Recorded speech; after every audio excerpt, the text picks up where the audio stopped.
अस्सलाम वालेकुम नाजरीन, आज हम आपकी खिदमत में एक अहम सवाल लेकर हाजिर हुए हैं। वो आज हम मुफ्ती साहब से पूछेंगे। अस्सलाम वालेकुम मुफ्ती साहब। वालेकुम सलाम। मुफ्ती साहब, हमें आप ये बताएं कि खाना खाने के क्या आदाब है। जी, खाना खाने के आदाब आपने बहुत अहम सवाल किया है, जो आज के मुआशरा में बहुत ही कम पाया जाता है। यानी बहुत ही कम लोग इसको इस्तेमाल करते हैं। ऐसे जैसे बैठे होते हैं ऐसे खाना शुरू कर देते हैं। शुरू कर देते हैं, देखा है, अक्सर ऐसे ही देखा है। तो मैं आप हजरात की खिदमत में पेश करूं, सबसे पहले आप हाथ धो लें अच्छे तरीके से। जो हाथ पे गंदगी वगैरह लगी हो वो धुल जाए, या वैसे भी हाथ धोना सुन्नत है। इसी तरह दस्तरखान लगा कर, ये भी क्या है, सुन्नत है। और इसी तरह जब खाना शुरू करें तो पेट के 3 हिस्से करने चाहिए।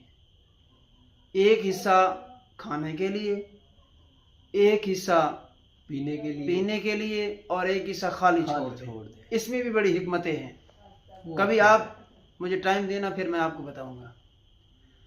इसके बाद बिस्मिल्लाहिर्रहमानिर्रहीम, या खाना खाने की दुआ बिस्मिल्लाहि वाला बरकतिल्लाह, ये पढ़ लें। उसके बाद 2 जानू होकर खाना तनावुल फरमाएं, और खाना अपने आगे से खाना चाहिए। यानी कि अपने आगे से, दरमियान से खाना नहीं खाना, बल्कि अपने आगे से, क्योंकि दरमियान में अल्लाह ताला की रहमत उतर रही होती है, खाने में बरकत होती है, वो उठ जाती है। सही है। और इसी तरह जब खाना तनावुल फरमा लें तो उसके बाद खाना खाने के बाद की दुआ पढ़ें, अल्हम्दुलिल्लाहिल्लज़ी अतअमना व सक़ाना व जअलना मिनल मुस्लिमीन। और अपने हाथ को भी अच्छी तरह धो लें। यानी कि खाना खाने के बाद हाथ दोबारा धो लें। हाँ, दोबारा भी धो लें। सही है। ये भी क्या है, सुन्नत है। सुन्नत है।